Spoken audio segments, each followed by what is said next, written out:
Placeres culposos es nuestro episodio de hoy. Contamos con las voces de ustedes. ¿Y por qué? Porque vamos a empezar la conversación. Como dice Ricardo, una conversación tiene algo de milagro siempre. Y en la segunda parte o al remate del episodio, pues vamos a escucharlos ustedes, a interactuar y a conversar y a las preguntas que puedan surgir respecto al tema de hoy. Así que bienvenidos, gracias por estar acá. Alejandro Gaviria y Ricardo Silva Romero. Tan, tan, tan, tan. Acción. Muchas gracias. Muchas gracias, Pinillet.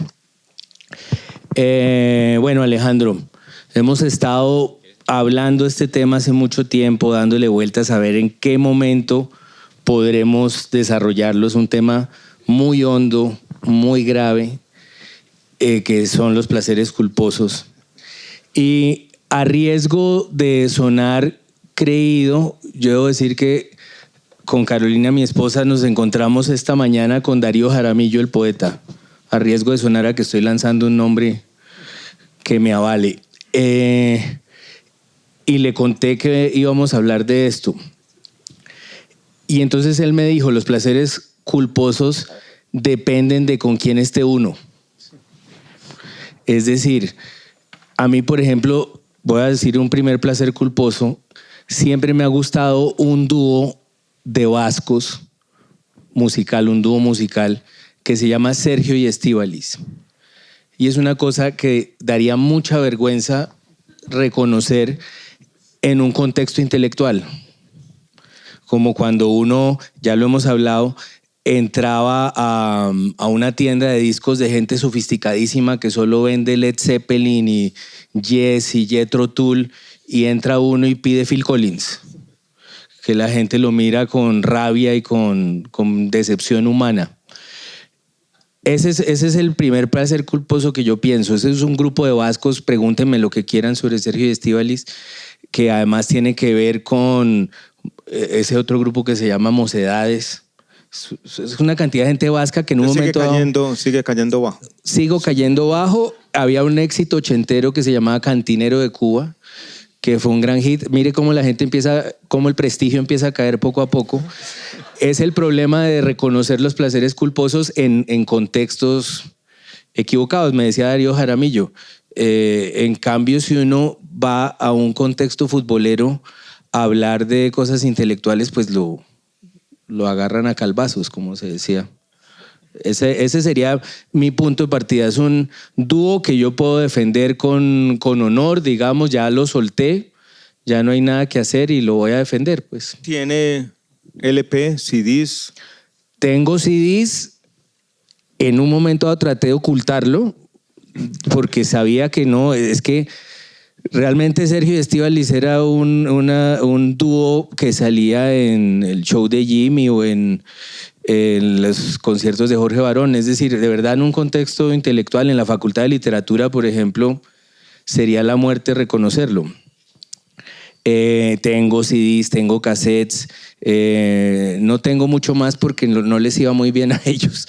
Entonces no han sacado nada más que... Y Sergio murió, lo cual es muy triste. Mis gustos musicales, Ricardo, siempre tuvieron mucho de cultura popular, pero nunca fueron culposos por alguna razón. A mí siempre me gustó mucho el vallenato ochentero. El primer disco de vallenatos que compré, no muy lejos de aquí. Enamorado, como siempre, del Binomio de Oro, una estética de otros tiempos. Un overol dorado, que yo no sé si llamarlo placer culposo, pero sí era una afrenta a la estética. Yo tengo otro placer culposo que me ha acompañado desde siempre, y es comer dulce. Siempre me ha gustado de todas las formas. A mí me dicen, ¿qué le gusta más? ¿El arequipe o el chocolate? Los dos. Recuerdo con nostalgia, algunos están muy jóvenes aquí, esas lecheritas que uno se comía aquí. Yo me llegaba a comer 2 o 3. Y la vida se conecta de muchas maneras. Mi papá incluso me decía, por alguna razón, me decía la abejita con Avi, porque me gustaba mucho el dulce aquí y allá. Y la vida me fue llevando a otros escenarios y terminé yo, por esas conexiones imprevisibles, de ministro de Salud promoviendo un impuesto a las bebidas azucaradas, y yo me sentía en los debates diciendo cómo compatibilizar esta figura pública, este discurso que en parte tenía razón en los años 50, sobre todo la industria azucarera promovió un relato que era equivocado, de que básicamente los problemas de obesidad, de sobrepeso, de diabetes venían de las grasas saturadas y no saturadas, cuando era el azúcar la que hacía daño, pero a mí me gustaba y me sigue gustando. Sí. Y me sentía a veces, yo me acuerdo que en uno de esos debates estaba Mauricio Cárdenas, de ministro de Hacienda, y me dijo, se tiene que lucir, el Congreso va a rechazar ese impuesto. Y yo me sobreactué porque quizás estaba defendiendo o atacando algo mejor que me gustaba. Esta semana vi una foto de una mujer en redes sociales. Decían que tenía 75 años, se veía muy joven, como una mujer de 35, 40 años. Y decía que su secreto es que llevaba 3 décadas sin probar nada de azúcar. Y me quedé pensando.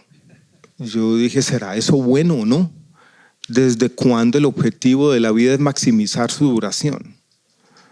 O sea, ni una gota de azúcar. Entonces, este ha sido un placer culposo, complicado. La comida. Después de que a mí me dio un cáncer y alguien me dijo que eso alimentaba los tumores, yo he dejado de comer dulce. No del todo, pero lo sigo manteniendo ahí como una acechanza, algo que hace parte de mi vida y quiero reivindicarlo.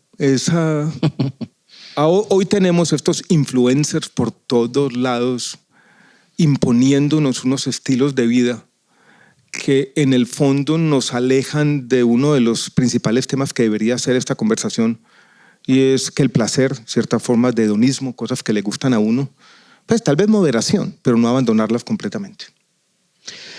Yo en comida creo que tengo muchas cosas vergonzosas.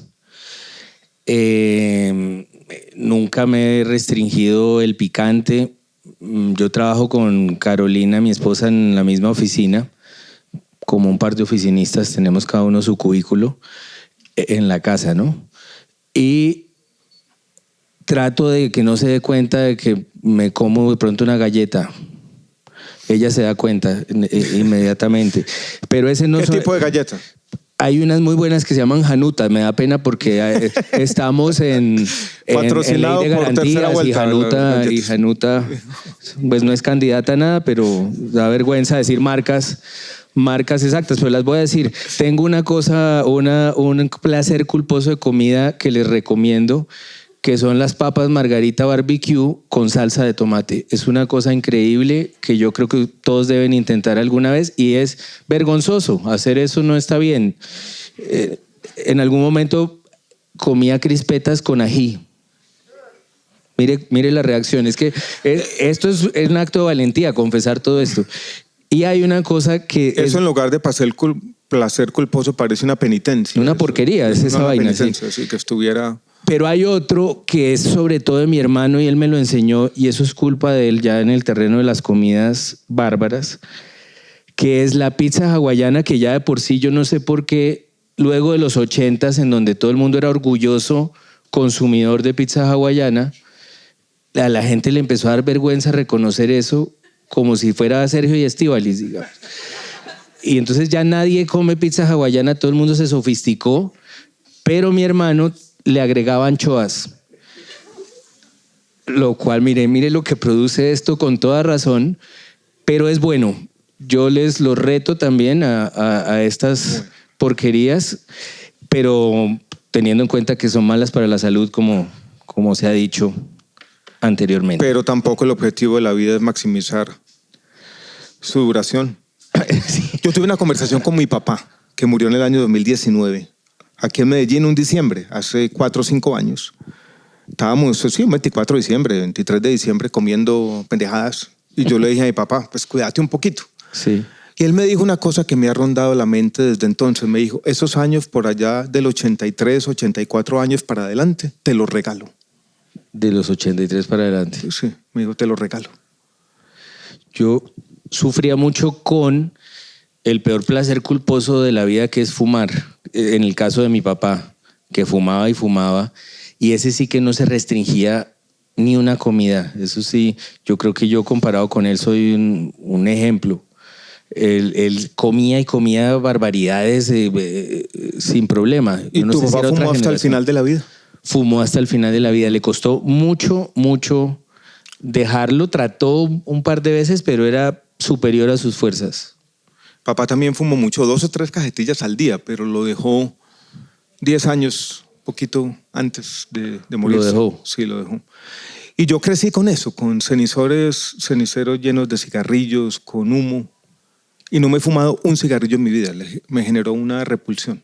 O sea, no he tenido en ese placer culposo, como lo queramos llamar, ninguna tentación.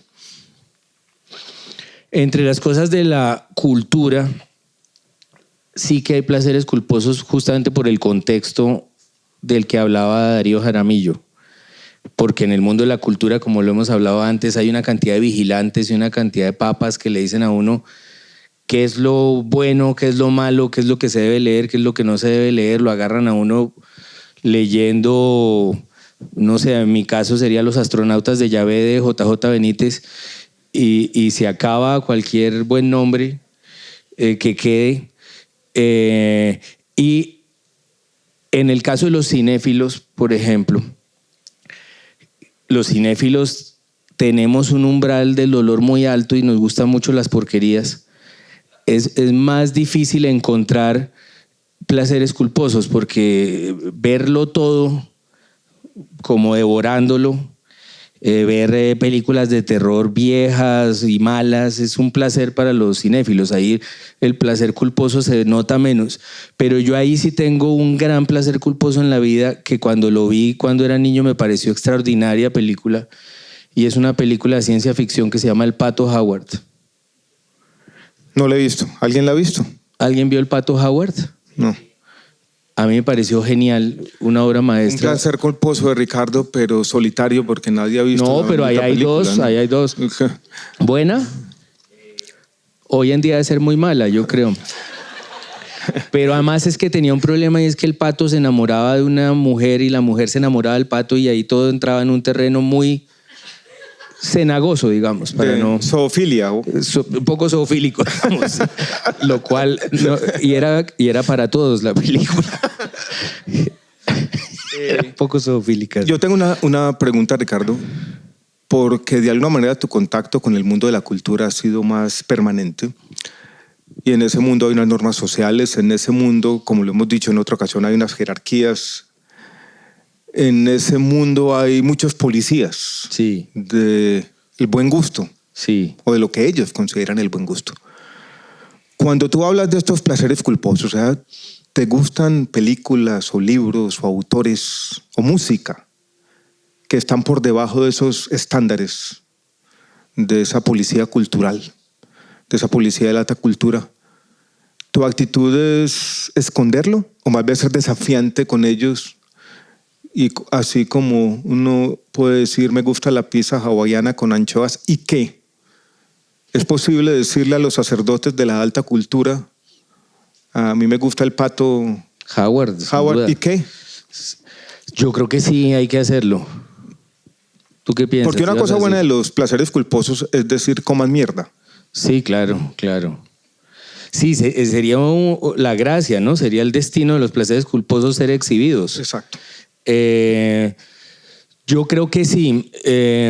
Alguna vez hubo una revista que no sé si recuerdan, que se llamaba Pie de Página, que era una revista benigna de cultura, no tenía esa vocación a ser fiscal de la producción artística, sino más bien una revista que reseñaba lo que estaba sucediendo, sobre todo en literatura. Y entonces me pidieron que escribiera sobre el libro que estaba leyendo, y la coincidencia era que estaba leyendo el libro del Código Da Vinci. Y yo debo decir que me estaba fascinando. Yo sabía que eso estaba mal, que eso no se debía hacer, era peor que comer janutas a escondidas y hawaiana con anchoas, y yo sentía la vigilancia. ¿Qué reacciones generó? Sentía que respiraban acá. Pues yo creo que la gente no me volvió a invitar a nada desde ahí. Es decir, fue una cosa... Pero me parece una cosa interesante de esos placeres culposos, que en el fondo deben estar acompañados de una autenticidad, o sea, de nuestra capacidad para decirle Para al mundo, encarar, sí. me gusta esto, y ni los policías de la dieta, ni los policías de la cultura, ni ahora podemos hablar un poquito de eso, ni los policías anticapitalistas nos van a joder del todo la vida. Claro. Porque yo quiero poner otro tema. Hay un placer culposo que yo he dejado de practicar de alguna manera, imbuido en los últimos años en una suerte de ascetismo que nadie me pidió, pero son las compras, comprar vainas. ¿Inútiles o...? Pues el 95% de lo que uno compra creo que No sirve es para un nada. poquito inútil, sí. Sí. O podría vivir con eso. Yo, por ejemplo, Sí. a veces pienso, yo podría vivir el final de mis años o días o meses o lo que fuera sin comprar una sola prenda de vestir adicional. ¿Y compras ropa? ¿Te interesa? Mi esposa, Sí. eso. No, ya no me interesa. ¿La ropa? Yo tampoco No he me tenido interesa, placer sí, no por me- la no me ropa. interesa, sí.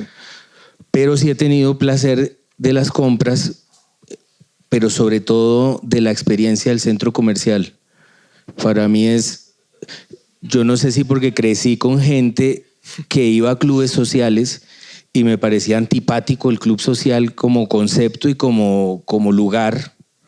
Es decir, uno va a un club social y quiere pertenecer, le parece que todo es divino, los campos son gigantes, hay campos de fútbol, la gente se saluda, es como una burbuja llena José de- Saramago decía que era la caverna de estos tiempos. el centro comercial. Sí. Sí, él pero Tiene algo de eso, sí. pero él tenía 80 años y no era pues de ir a Unicentro ni nada de eso.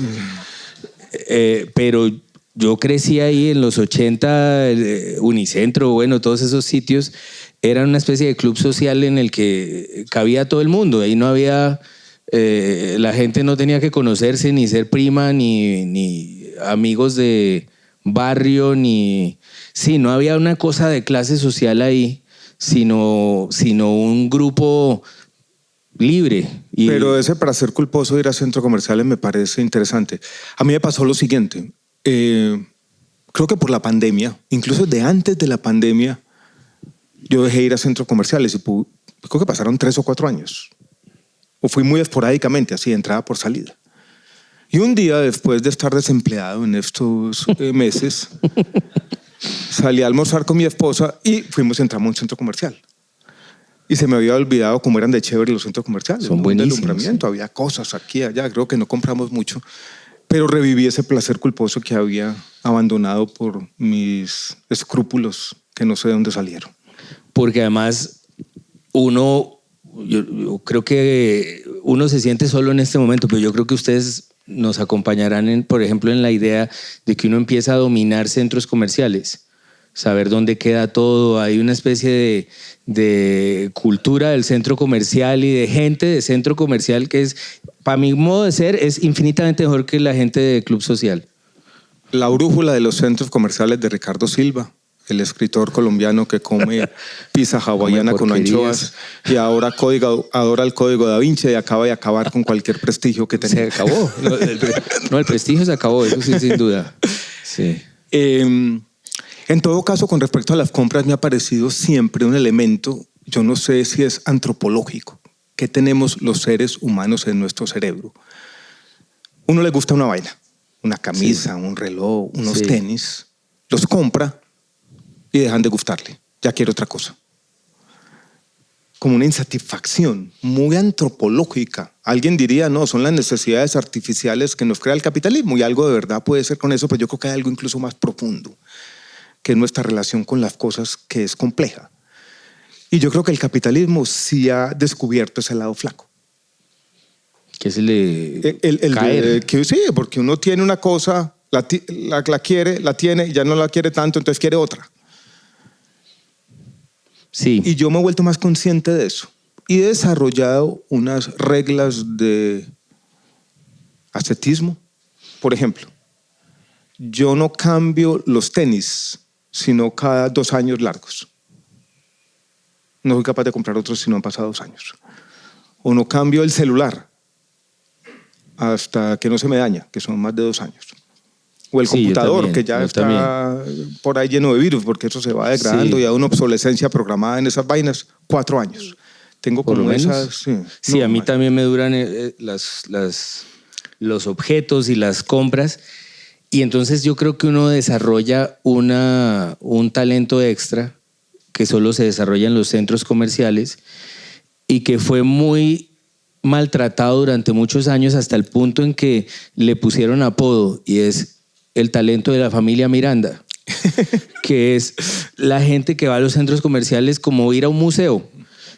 Y entonces uno entra a Pepe Ganga, por ejemplo, con perdón de la ley de garantías, y se asoma y entrar a las góndolas de los juguetes, pues es un placer. A mí me gusta ver los juguetes nuevos, todo lo que ha salido, y no necesariamente me interesa comprarlos. Es un placer ver Oiga, lo que aparece. los juguetes es un tema. Ya mi hijo creció, el menor, ya es adolescente. Ya abandoné quizás para siempre, bueno, entre los nietos, ese mundo de los juguetes. Por ahora vuelo estéril. Pero me ha llamado mucho la atención y aquí se me viene mi mente de economista con los juguetes. Hay, en los últimos 30, 40 años, hay un cambio en la economía impresionante que tiene que ver con el surgimiento de China y es la caída sustancial en el precio relativo de los juguetes. Así han caído los... Completamente. Antes uno tenía 2 o 3 juguetes, ahora los juguetes son muy baratos. Y entonces hay este consumismo de juguetes uno y el otro y el otro y uno ve a cualquier casa de clase media y los juguetes pululan. Claro. Sí. No Que me había ha llamado pensado la eso. atención. Claro, en los 80 no se conseguía nada. Es decir, por ejemplo, en el gobierno de Turbay todavía no se importaba, o quizás en el de Betancur ya era más definitivo que, por ejemplo, conseguir un chocolate Milky Way, eso tocaba ir a los San Andresitos. La apertura económica y también los cambios de la economía global que llevaron a esa caída en el precio relativo de los juguetes, y hay juguetes por todos lados. Claro, antes conseguirlos era una lucha y ahora de verdad hay Milky Ways en las cajas de los mercados, ahí puestos. Eso, la gente no sabe luchar por sus Milky Ways ya porque no les tocó esa época tan dura. Voy a proponer otro tema, Ricardo, otro placer culposo que tenemos todos, también es antropológico, que son los chismes. ¿A le gustan los chismes, no? Me fascinan, sí. Sí. Me fascinan y no me da tanta vergüenza, pero un poco, sí. Sí. El chisme todos lo saben, todo antropólogo lo sabe y lo intuimos todos. Yo era profesor de teoría de juegos en la universidad y todos los seres humanos sabemos que nosotros interactuamos con conocidos y desconocidos todo el tiempo, que en esas interacciones se puede cooperar. Esto es que tenemos formas implícitas de interactuar y muchos de quienes están interactuando con nosotros pueden faltonear o no faltonear. Pero nosotros no observamos si faltonearon o no. Observamos simplemente un resultado. Y el chisme es una forma de transmitir tal vez la información social más importante para esta especie nuestra, eusocial, como dicen los biólogos. Si la gente es muy faltoneadora en las decenas o cientos de arreglos sociales que llevamos todos los días. Entonces el chisme es quizás un placer culposo, Sí, pero claro. facilita de alguna manera nuestra interacción social. Hay una variación todavía más vergonzosa del chisme, que ya de por sí, bueno, es uno fascinado contando quién le hizo qué a quién, que es el chisme de las celebridades. Sí. El placer que uno ve, que además tiene mucho éxito, por ejemplo, en las páginas hasta más serias, es decir, en los periódicos más serios. Bueno, quizás no en los más serios, hay muchos recuadros hoy en día sobre qué pasa con Shakira y Piqué. Yo decir que en un momento dado, siempre que decían en algún periódico, Piqué estaría muy bravo con Shakira por esto, ese es el titular, no dice nada más, pues uno hace clic a ver qué es. No hay nada. No es por nada usualmente, está muy bravo porque ella, no sé, no fue a una fiesta, una cosa así. Pero termina uno sin darse cuenta dominando la vida de las celebridades. Yo en algún momento pensé que la cultura de la celebridad iba a caer, sobre todo en la pandemia. Cuando, por ejemplo, Jennifer López salía en su mansión gigantesca diciendo, por favor, quédense adentro, cuídense. Eso era increíble. Yo pensé las celebridades se acabaron porque todos estamos encerrados y estos están diciéndonos que nos quedemos adentro. Es que nos gusta tanto el chisme y juega una función social tan importante que lo extrapolamos a esas instancias y están ahí. Sí, son como los... Y yo creo que esas visibles. revistas de chismes de las celebridades, que de alguna manera, que es quienes de alguna manera juegan este papel. Alguien tendría que hacer eso, ¿no? Alguien tendría que volverse en el paradigma o en quien ejemplifica la miseria y las pequeñeces del corazón humano, que los tenemos todos. Claro, y ahí están, ¿no? Ahí están. Claro, y estos son protagonistas. A mí me gustan todos esos chismes de infidelidades, Claro. de celebrities, de quién se emborrachó y no puede cumplir una cita, de todo ese tipo de cosas, ¿no? Sí. Hay hartos de eso. Hay muchas cosas de eso por ahí. Sí. Sí. Son buenos. Realmente son muy buenos. Con esto podríamos terminar, pero sí, sin duda, estos son los protagonistas de la trama social, las celebridades, y uno termina como, pues la familia de uno tiene límites y no hay divorcios todos los días, pues uno termina pues muy triste porque el señor Nick Jonas o John Jonas se separó de la esposa. ¿Se acuerda cuál era la marca de la mermelada que Piqué Shakira le sirvió en la tostada a Clara Chía? No me acuerdo, pero sonó feo. Realmente sonó un poco fuerte, pero sí, realmente sabía tengo claridad sobre la mermelada, pero la marca Shakira no se ha pronunciado sobre eso. Tampoco recuerdo. Me parece, Estamos sí. en nada. Yo quiero hablar de otro placer culposo que nos asalta a todos en algún momento y otro, y es perder el tiempo. Creo que fue el domingo pasado. Yo estaba cansado, había tenido una semana muy dura, me puse a hacer ejercicio por la mañana y a las 4 de la tarde jugaba Nacional Pereira. Bueno, entonces yo me puse a ver eso. Eso es un placer culposo. Nacional Pereira, sin duda. Y en ese partido no pasaba nada. Eso era una cosa... Sí, eso es... Y me acordé de una frase que me había dicho mi hermano Pascual tiempo atrás, que decía: lo único aburridor del fútbol son los partidos. O sea, el fútbol, estar pendiente de los jugadores, de lo que pasa. Sí. Eso. Pero los partidos, en un partido de 90 minutos, y esta puede ser una ley de la vida, por ahí 5 minutos son interesantes. El resto es matar el tiempo. Estar ahí pendiente de una acción inane, que es como un generador de números aleatorios, claro, en los que unos comentaristas tratan de ponerle estructura a lo que no la tiene. Básicamente a un azar, ¿no? Pero me gustaba. Claro. Y como uno puede hacer ese multitasking, yo tenía un libro que miraba aleatoriamente y leía unas frases o un párrafo. Después me ponía a ver redes sociales y miraba el partido. Y estaba perdiendo el tiempo. Esa cosa... ¿Pero es satisfactorio? La palabra que me parece tan chévere de matar el tiempo. Sí. Matar el tiempo. ¿Y hay angustia en ese momento? Que ¿o eso no? es existencial si uno se pone a verlo. Los seres humanos, el recurso más escaso que tenemos es el tiempo, y decidimos una tarde de domingo asesinarlo antes de que el tiempo nos asesine a nosotros. Claro. Pero eres culposo en algo, porque yo creo que yo crecí en esta ciudad en medio de un sentido calvinista de la productividad, de que hay que estar activo. Tengo muchas listas de tareas por hacer, si miro el correo electrónico hay mensajes por responder, hay WhatsApp, como hablábamos esta semana en otro de nuestros podcasts.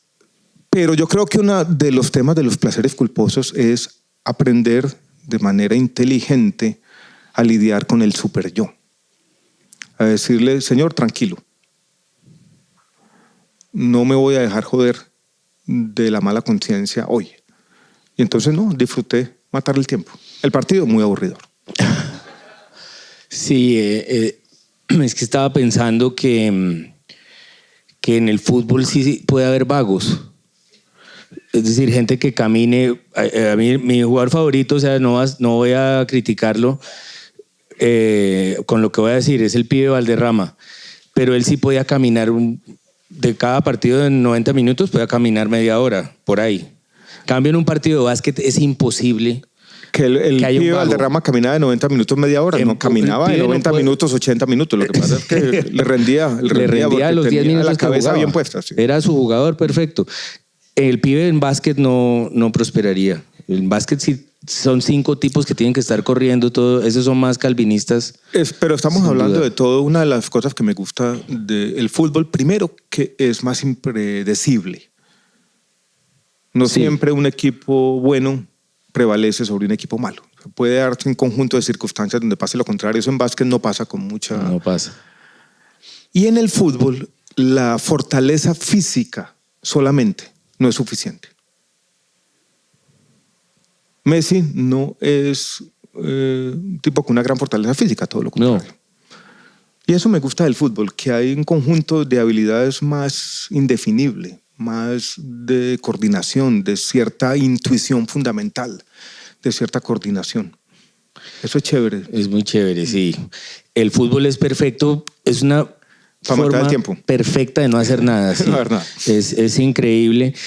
Yo debo confesar que hay domingos en los que me da vergüenza no estar haciendo nada y sé que es una tontería, pero he encontrado 2 maneras de no hacer nada recientes, muy de estos tiempos.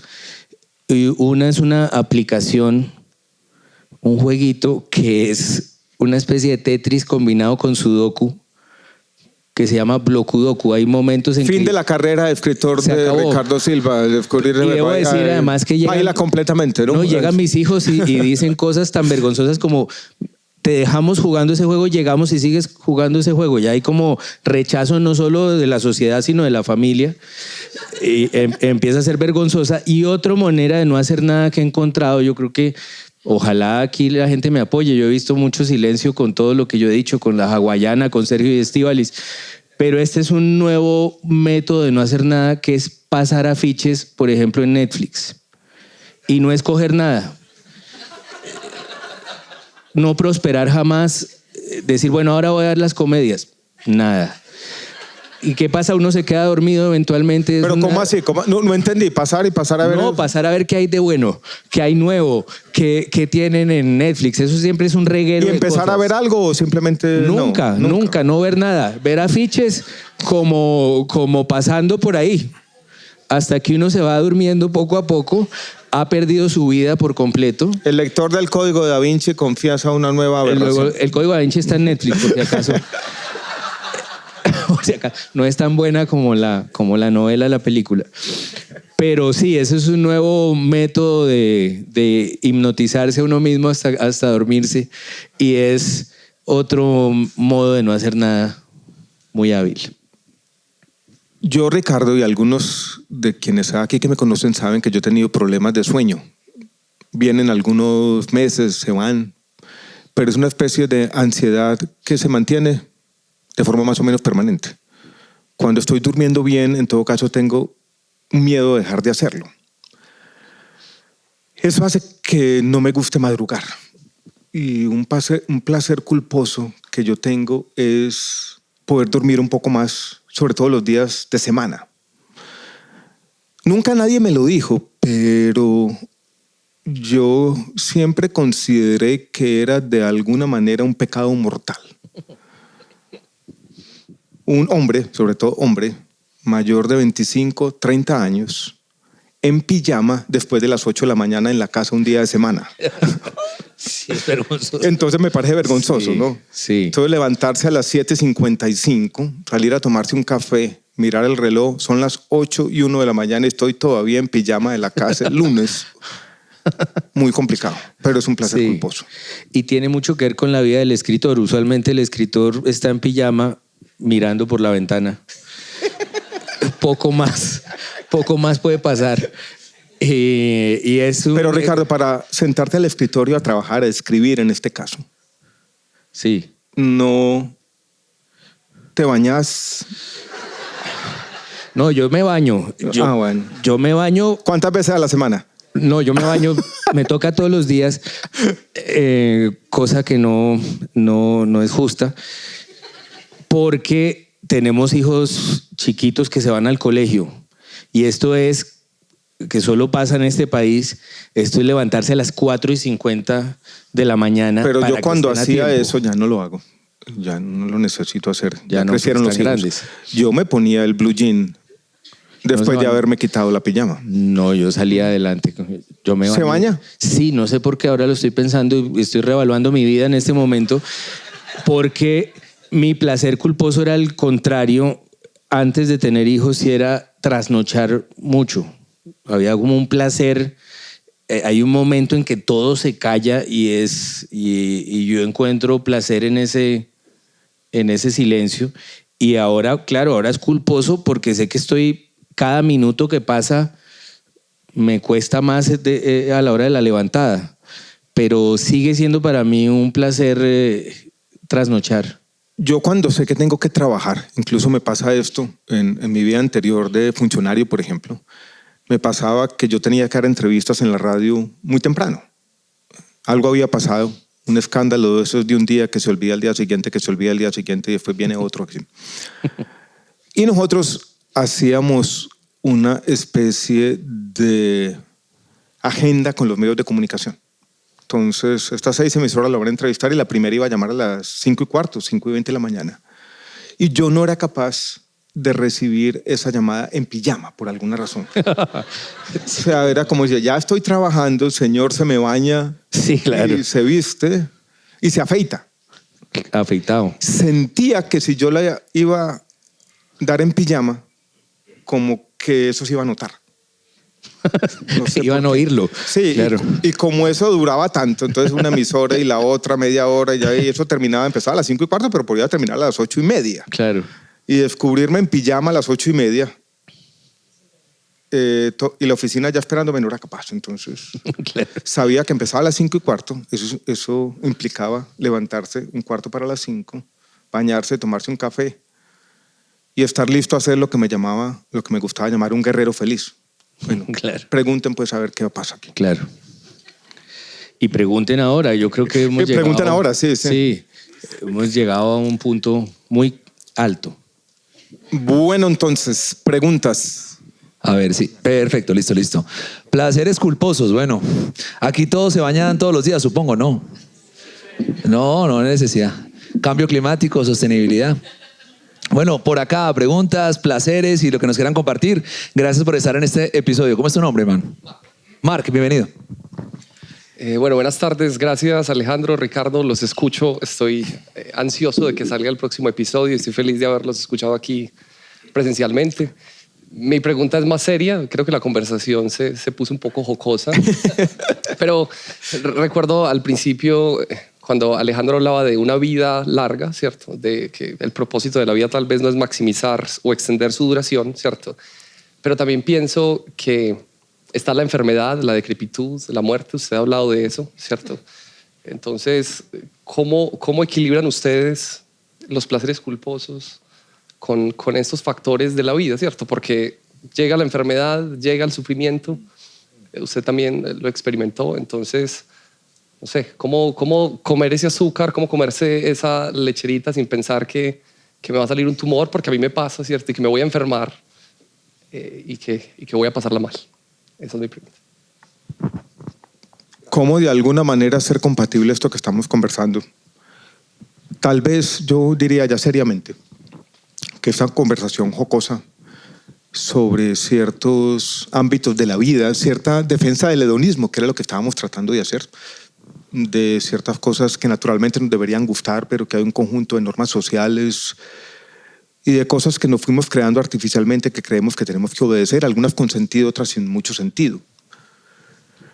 ¿Cómo compatibilizar esta búsqueda de este hedonismo con algo más? Porque la vida no es solo eso. La vida no se reduce a buscar un placer inmediato. Y la forma como compatibilizarlo yo creo que está siempre. Y es un sentido de propósito y una búsqueda de significado, que es lo que nosotros tratamos de hacer también en los libros, en lo que hacemos.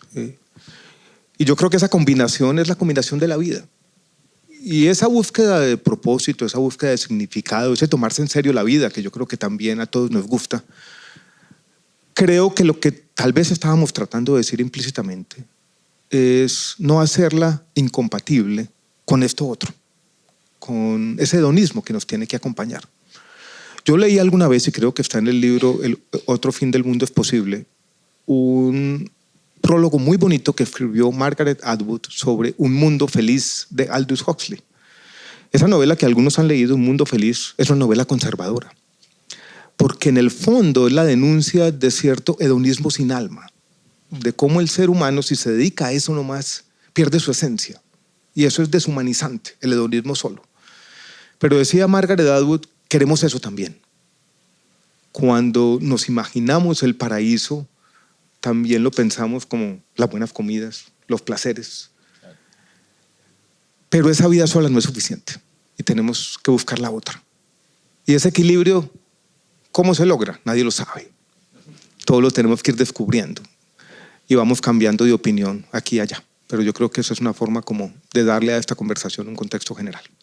Claro, a mí me dio mucha pena, quiero decir, me dio mucha tristeza que se muriera mi papá, entre otras porque era muy vital y quería seguir viviendo, pero no podía dejar de fumar. Era una cosa realmente increíble. En un momento dado le funcionaba el 30% del corazón. Tenía los pulmones destrozados y no podía dejar de fumar, y me dio pues mucha pena ver eso, mucho dolor ver eso, sobre todo porque sí quería vivir y vivir y vivir, ¿no? Yo no le veía límites a sus ganas de vivir.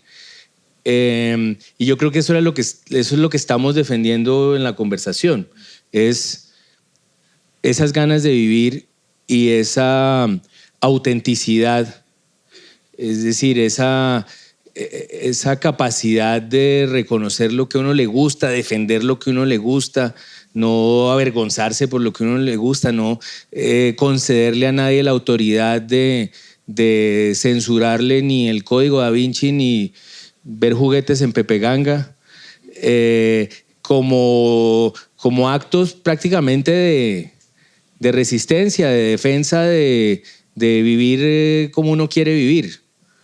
Es decir, la pizza hawaiana con anchoas es prácticamente un delito, pero no lo es. Y entonces defender todo lo que a uno le cree placer y no sea sin límites, es decir, no pase por encima de nadie ni dañe a nadie, pues es toda una defensa en el fondo, es importante, más en este contexto, en un contexto de un país tan duro como este, tan agobiante, tan abrumador como este, pues es más importante de lo que uno cree defender el humor, defender lo que a uno le gusta, defender los placeres que uno encuentra. Ese ha sido un eje de nuestro podcast, la defensa de lo que uno es y de ser como uno es sin atender a esos dueños de la verdad. Bien, por acá tengo alguna mujer por acá. Dice eso. ¿Qué más? ¿Bien o no? Muy bien, gracias. Alejandro, Ricardo, buenas tardes. Muy buenas tardes. Qué rico tenerlos por acá en Medellín. Yo creo que este ha sido uno de los episodios más deliciosos, más jocosos. Se sintió como el ambiente de placer culposo este episodio precisamente. Entonces, bueno, los dos son padres. Yo soy mamá también y me llama mucho la atención. Yo quiero preguntarles qué placer culposo tienen ustedes que deben, digamos, ocultarle a sus hijos y decirle a los hijos, no vayas a hacer eso, ni se te ocurra, pues cómo, pero inmediatamente los mandan a dormir, se entregan a ese placer que deben negar delante de sus hijos. Por ejemplo, en mi caso, las malas palabras. Yo tengo un niño de 4 años y le digo, no, cuidado con esas palabras. En estos días llegó a la casa diciendo carajo y yo, ven un momento, sentémonos a conversar un poquito, qué palabras estás escuchando. pero me voy a manejar y se me atraviesa una Fortuner ahí que se cree pues dueña de la ciudad e inmediatamente salen, Calibre. brotan. Y eso es un placer súper culposo, sobre todo para la mujer, porque a mí me enseñaron que en una mujer se escuchan muy feo las malas palabras, ¿cierto? Entonces, a ver, confiésennos, por favor, qué placer culposo ustedes le ocultan a sus hijos y cómo hacen para no sentirse como, uy, yo sí soy definitivamente muy hipócrita con mi propio hijo, ¿no? Gracias. Algunos conocerán una anécdota que me sucedió a mí con mi hijo por allá cuando vino el Papa por acá. Y ya sabrán que las malas palabras no era un placer culposo que yo le escondía a mi hijo porque alguna cosa tuvo que haber aprendido.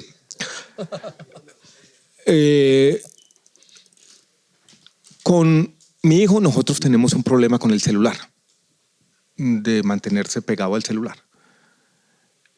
Y yo a veces hago lo mismo. Y no me gusta cuando él entra a mi habitación y yo estoy en ese tema matando tiempo, en el celular, perdiendo el tiempo, porque pierdo cualquier autoridad. Entonces, cuando yo siento que ya se durmió, es algo que puedo hacer con más tranquilidad. Aunque yo sé que él sabe, que yo sé que él sabe, que yo no tengo ninguna autoridad moral para decirle que se despegue del celular. Cierto, eso del celular es así. En mi caso, ahora que hablábamos de comer bien y eso, es una gran lucha porque yo hago esfuerzos por comer bien, pero no lo hago. Yo calculo vivir muchos años y ahora que hablábamos de no maximizar y todo eso, pensaba, yo tengo como la intención de vivir muchos años. Yo no sé si es de cinéfilo, que no me quiero perder las películas que hagan. Tengo como ese instinto de van a salir un montón de películas y me las voy a perder. ¿Tiene algún número? Pues yo tengo 48 años y algunas veces pienso que me gustaría el doble, pero sé que no lo va a lograr. 96 años es mucho. Casi que un partido de fútbol sería bueno, unos 90. A ver, No, ya 90. estoy en el segundo tiempo, no estaría grave. Yo tenía un número. ¿Cuál era? Era 85, no sé por qué. Está Pero bueno. cuando me enfermé de cáncer ya lo Dejó actualicé. de- ¿Cuál es? Hoy en día, 7.5. Es como ¿7.5? lo que tengo en mente. ¿Sí? Si la suerte me acompaña. Bueno. Muchas gracias. Bueno, por acá. Bueno, ya 6 de la tarde, lastimosamente ya estamos acabando. Ya tenemos No caben dos preguntitas más. pero son las 6. Es que tenemos Ricardo. Si quiere dos preguntitas Una, más rápidas, bueno, una. las tomamos y nos vamos. Listo, como perfecto. para- ¿Quién? Por aquí tenía una y arriba otra. Gracias. Las tomamos las dos, Alex, si quiere, seguidas y las respondemos las dos. Bueno, gracias por venir a Medellín a grabar este podcast que yo creo que se ha vuelto como el momento importante del mes, de la semana. Cuando escucho Placeres Culposos siento un lado muy introspectivo. Me hace pensar que hay un punto de inflexión ahí donde uno dice, me reconozco a mí y no me da miedo sentir lo que estoy sintiendo. Y yo creo que eso va muy acompañado del cine, de la literatura, y uno empieza a tener como esos seguidores a los que uno admira y le gusta cómo piensan. Octavio Paz, o ver las películas de Alfred Hitchcock sin miedo. Y me gustaría preguntarles cuáles han sido como esos líderes en esa introspección del placer culposo y mandar al carajo ese miedo a expresarlo. Tenemos esta y rematamos con una por acá. Y ya.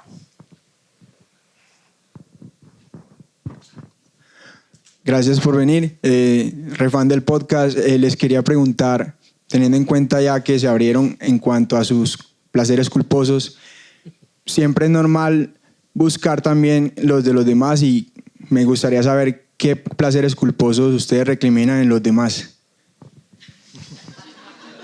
Bueno, por un lado los líderes y lo que recriminan de los demás. Y cierra.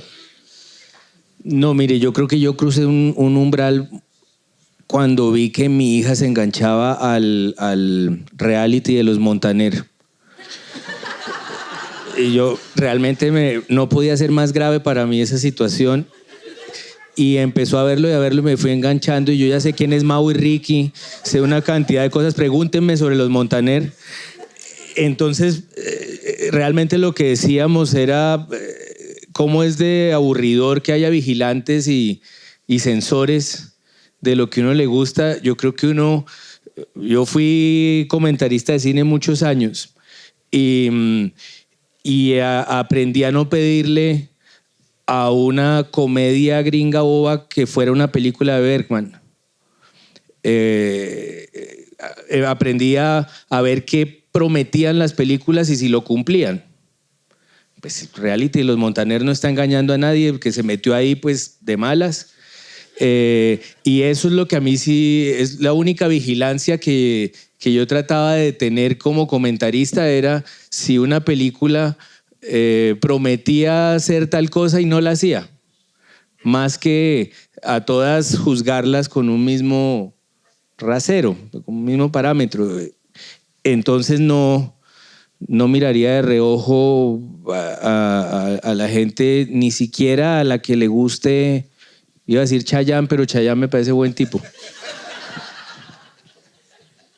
A mí la pregunta me dejó pensando porque en el fondo este podcast, yo también lo veo como de la siguiente manera. No lo habíamos planeado mucho Ricardo y yo. Hubo un mensajes de WhatsApp cuando veníamos para el aeropuerto, pero en el fondo, Ricardo, yo lo veo como una especie de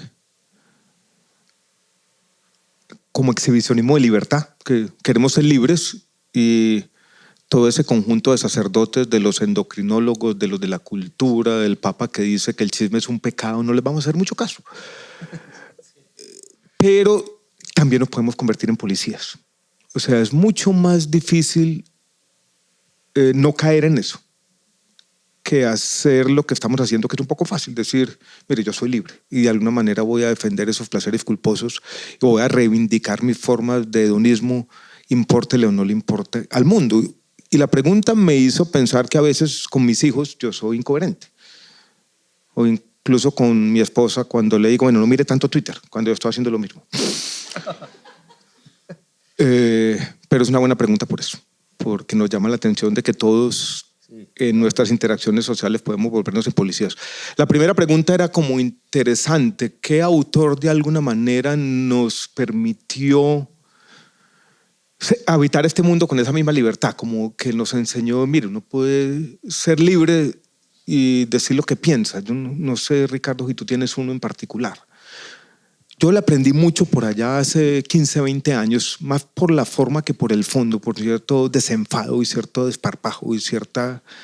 este ensayista inglés que murió de cáncer de esófago, Christopher Hitchens, que su estilo, que era duro, fuerte, pero una defensa acérrima de lo que pensaba y de sus gustos, y una capacidad también para mandar esos sacerdotes de la alta cultura por allá al cuarto de la basura. No sé si tú tienes uno. Hubo un momento en que no era nada fácil enterarse sobre lo que estaba pasando en el cine, porque no había internet, y entonces uno tenía que estar pendiente de las revistas. Había una revista que llegaba a Colombia que se llamaba Premiere. Había dos versiones, una francesa y una gringa. La gringa tenía una sección que se llamaba Placeres Culposos. Y yo creo que a mí me quedó sonando mucho cuando invitaron a esa sección, invitaban siempre a un director conocido, a una actriz o lo que fuera, alguien del cine. Y invitaron a un director que a mí me gusta mucho que se llama Terry Gilliam, que es un tipo que era de los Monty Python y luego dirigió 12 monos y Brasil, unas películas pues, de ciencia ficción muy con un estilo visual que solo es de él. Es un tipo muy particular. Y él dedicó la columna, como invitado de la columna Placeres Culposos, a una defensa que es muy bella de Mary Poppins, que en un primer momento podría ser pues, una película de Disney y podría ser desechada por cierto mundo intelectual, pero en el caso de este señor es una defensa que uno quiere pararse a aplaudir porque está muy bien hecha, mucho amor. hubo una enseñanza y una especie de epifanía, es decir, este tipo de defensa es lo que te llenó de valor y coraje. Claro, yo estaba Lo estudiando mismo pasó a mí literatura. con Christopher Hitchens. Yo estaba estudiando literatura y en literatura, pues uno hablar de Mary Poppins es un peligro. Y me pareció una maravilla que uno pudiera reivindicar a Cantinflas, reivindicar pues las cosas populares que le gustan y que le han gustado desde niño y no verlos con ojos con superioridad moral, digamos. Culposo o no, para mí siempre ha sido un placer conversar con Ricardo y más la compañía de todos ustedes esta tarde. Un abrazo fuerte a todos. De todo Gracias. Muchas gracias.